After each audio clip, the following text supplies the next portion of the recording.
Hello folks, this is Mr. Dan coming to you from the landscape design classroom, and today I want to talk to you about opportunities in horticulture.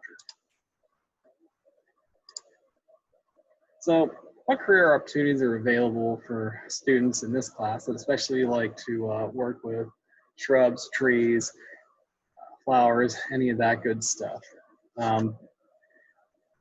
We're going to talk a little bit about the horticulture industry, and there's also some opportunities available for those that want to get into fruits, nuts, berries, and vegetables. But mainly, we're going to talk about our individuals in here that enjoy working with flowers, shrubs, and trees. So, what is horticulture? It's a plant science that studies the production of fruits, berries, flowers, shrubs, trees, pretty much anything green outside. It's used in many major industries. The horticulture industry is a very large offshoot of the agriculture industry, and they pretty much go hand in hand for production and marketing. They can also be used for growing lawns and plants at home. So the horticulture industry really gets into production. It also gets into lawn care. As you folks that are in this landscape class have seen, we get into a lot of different stuff, even going into some more concrete materials such as hardscapes. And it's used in home gardening. So horticulture, as I said before, really gets into a ton of different areas. So we're going to take a look at some of that today and where you guys can go career-wise with that. There's two different branches of horticulture. Ornamental horticulture, that's a floriculture, arboriculture, and turf grass. That's mainly what we've concentrated on here. So that's talking about flowering plants, trees, grass. And then you also have food production, pomology and all agriculture. So that's dealing with more fruits and vegetables. So horticulture is growing, push to eat healthy fruits and vegetables. So you see a lot of organic stuff coming out of into the supermarkets.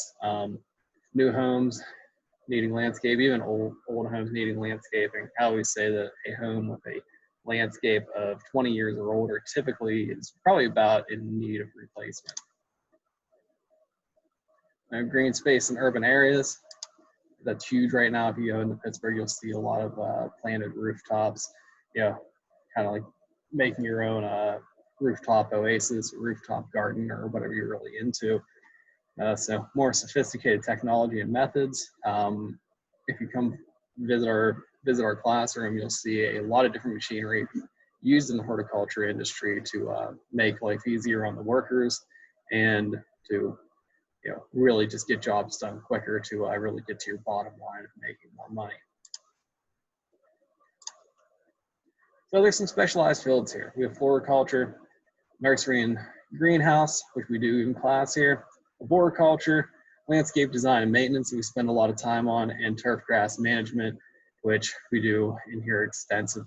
So the four areas that I mainly teach in this class, floriculture, nursery and greenhouse, landscape design, turf grass management, are really emphasized within here, and we're going to talk a little bit about those. So even planting a new landscape like this with some really beautiful flowers and stone on it, and this is a great industry to get into and really to make a lot of money and do something you enjoy while making money. So growth in commercial fruits, we're just going to go over this briefly. There's more food and expanding population, source of required vitamins and minerals, heavy demand on producers, processors, and distributors, and then growth in supporting professionals. So researchers, educators, and communicators. You don't necessarily have to work outside to be in the field of horticulture because you have a lot of people that are working on the inside for marketing purposes, for making sure that businesses are able to grow, and also people are researching to make sure you're eating great and healthy foods. So, new plant varieties, plant genetics, consumer education, any of that good stuff. So whether you're seeing a dietitian or you're working with a landscape designer, there's a lot of instances where you're actually working with somebody active in the horticulture industry. So where do horticulturalists work? Companies providing goods and services, in schools, floriculture industry, garden centers, government agencies, greenhouses, and a lot more than that. So you also have horticulturalists in fruit and vegetable production, and tree care, as you can see on the right side here. That's a little bit of a mess.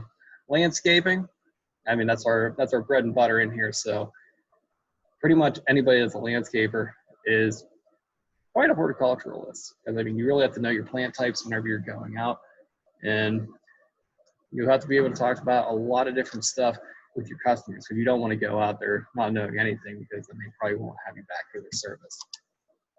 Nursery operations, sales and marketing, the turf grass industry. So everything I said is basically our bread and butter. So what kind of training does that take?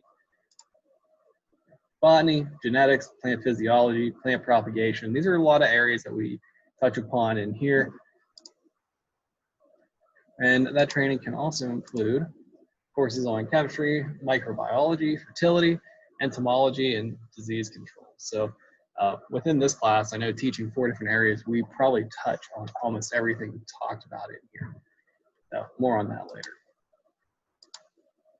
So what kind of experience can you get to help out with this? I always suggest to students here to work in the horticulture industry as a summer job, or take an internship, or even at the school here, take an apprenticeship where you're working 2 days a week and out in school here 3 days a week.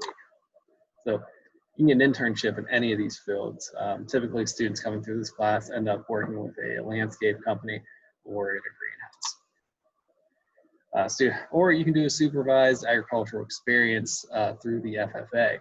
So for more information on that, make sure you talk to me in class. So some possible specialties for horticulture degrees: you can get into landscape horticulture. That's where you focus more on the ornamentals of what's going in around your house, out in your yard. I mean, you get into some fruit production with, you know, adding apple trees into the yard, or any like fruit bearing shrubs or anything like that. But typically this is more the ornamental and making somebody's house look good. Pre-landscape architecture. This is the class that you're in. To become a landscape architect, you need a 4-year bachelor's degree and licensure in landscape architecture, and your licensure has to come from that specific state that you're in. So anybody wanting more information on that whole process, make sure you see me in class about that, or shoot me an email.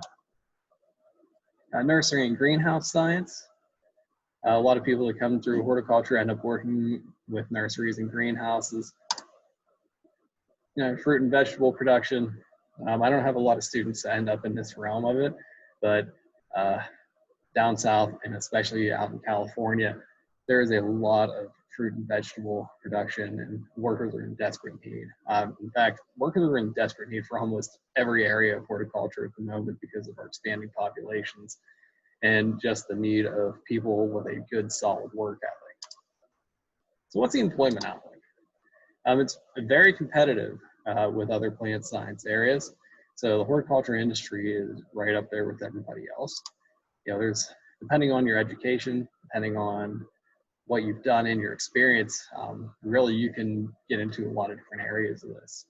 There's not a lot of education needed for starting some of these jobs, but the higher your education is, or the higher your work experience, the more you're likely going to get paid.